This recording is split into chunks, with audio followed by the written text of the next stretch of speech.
Greetings from the shed. I can't believe it's already the Vuelta España, the opening weekend of the Vuelta España.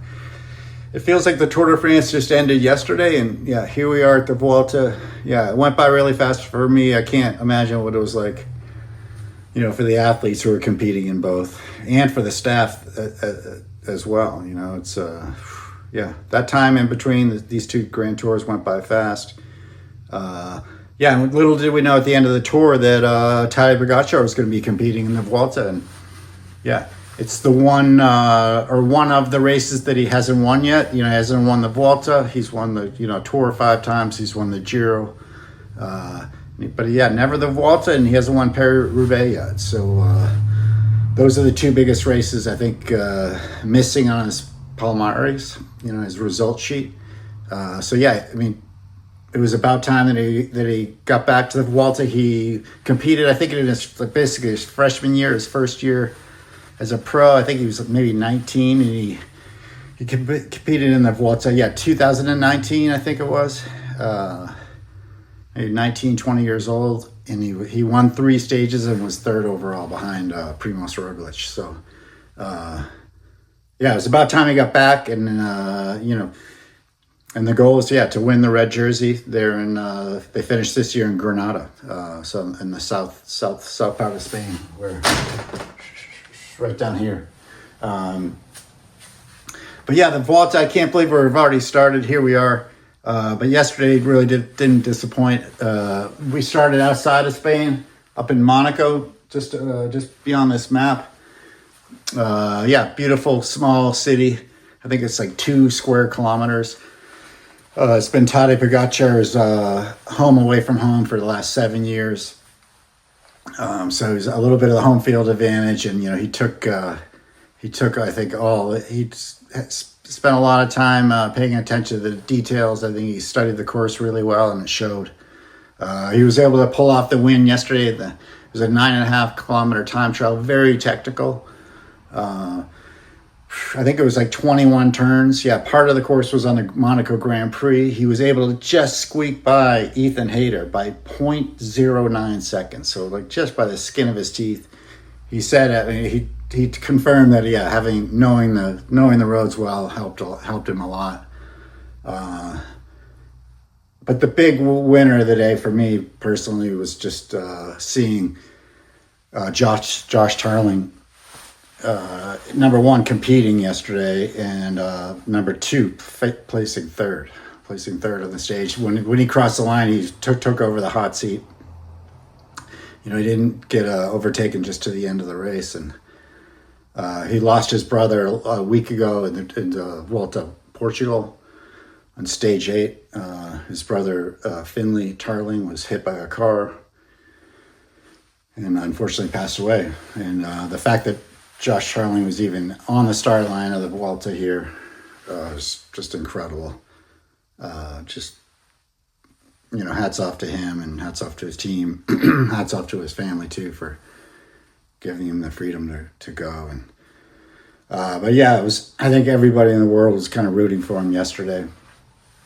I'll be rooting for him for the rest of the race. Stage 18 is a time trial, I think maybe like 35 kilometers or something like that. So a good time trial for Josh Tarling.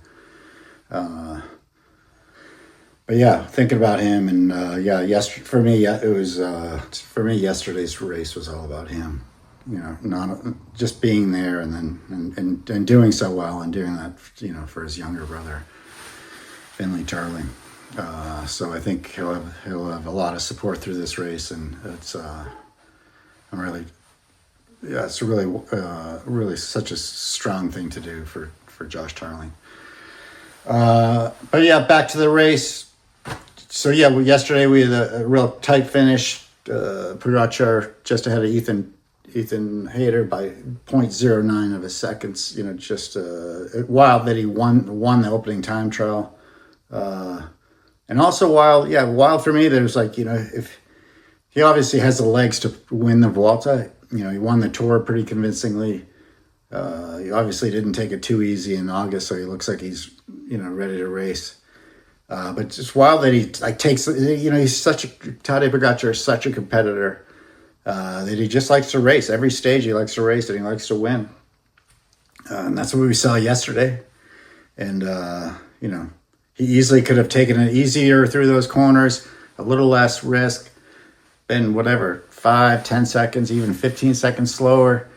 Just conservative, knowing, today, stage 2 is hilly. Stage 3 is already a mountaintop finish at category 1, and then followed by category 2 to the finish. And then stage 4 is already in Andorra. In Andorra, there's no flat road whatsoever. So,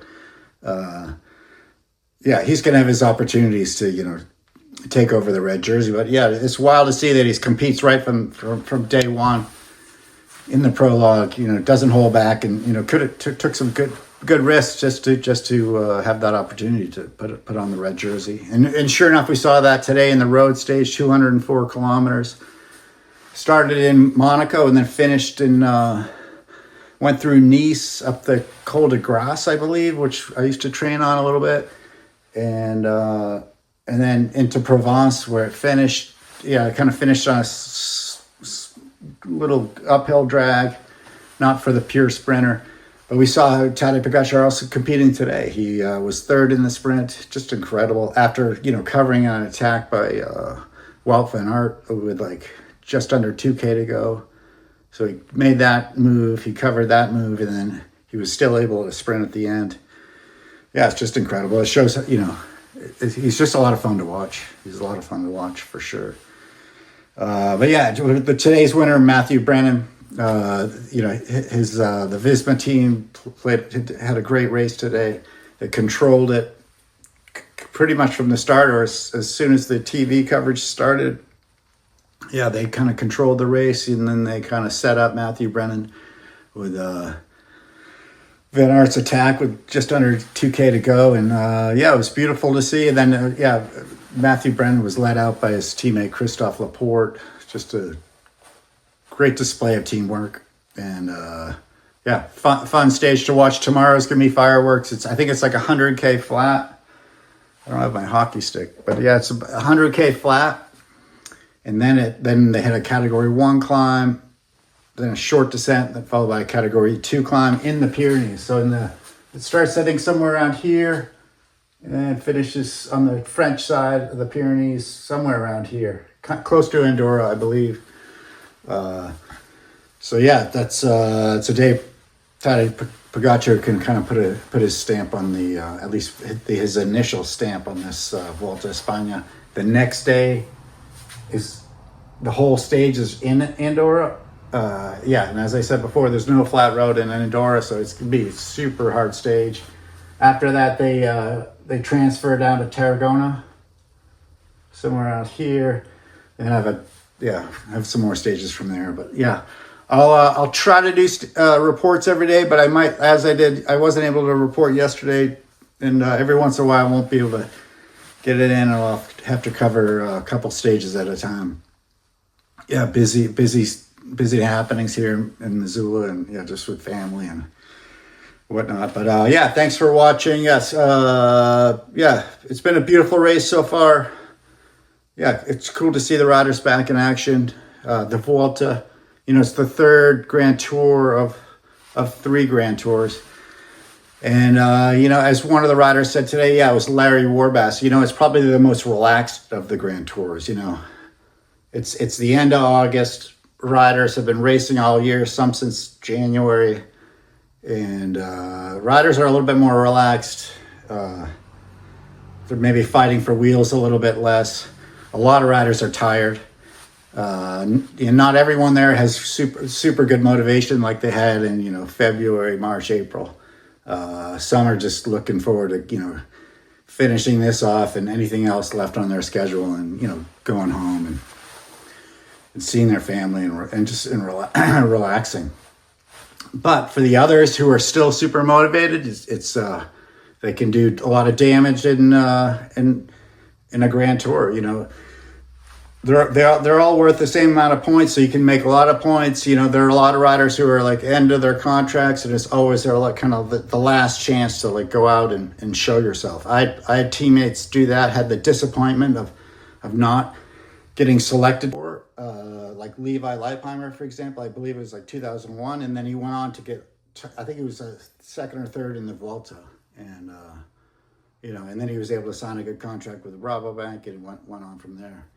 But a lot of riders, they have their it's the last chance of the season to show themselves if the Grand Tour is kind of what they like to is up their alley, and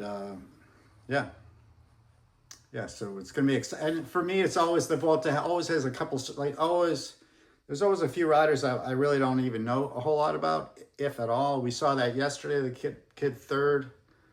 I can't even remember his name right now, but he was just out of the blue for me. Just a young kid, another kid, Oscar Chamberlain. I think he was 7th or 8th, just out of the blue. Like, just a lot of young talent who I've never heard of. And, in the Vuelta, a lot of these young kids get the opportunity to try, and a lot of times if someone's going to put in a young rider into a Grand Tour, maybe they start them on the Vuelta first because, maybe it's probably the least stressful of the Grand Tours. But it's so super difficult. This year's Vuelta has 20,000 more climbing feet than the Tour de France did, and it was a super hilly Tour de France. I think the third most in history. So, that says something. It's gonna be an exciting Vuelta. I'll get as much to you as I can. I'm gonna miss a day or two here and there. But tomorrow's gonna be exciting. It starts right around here into the Pyrenees already on day 3. So I'll let you know how it goes.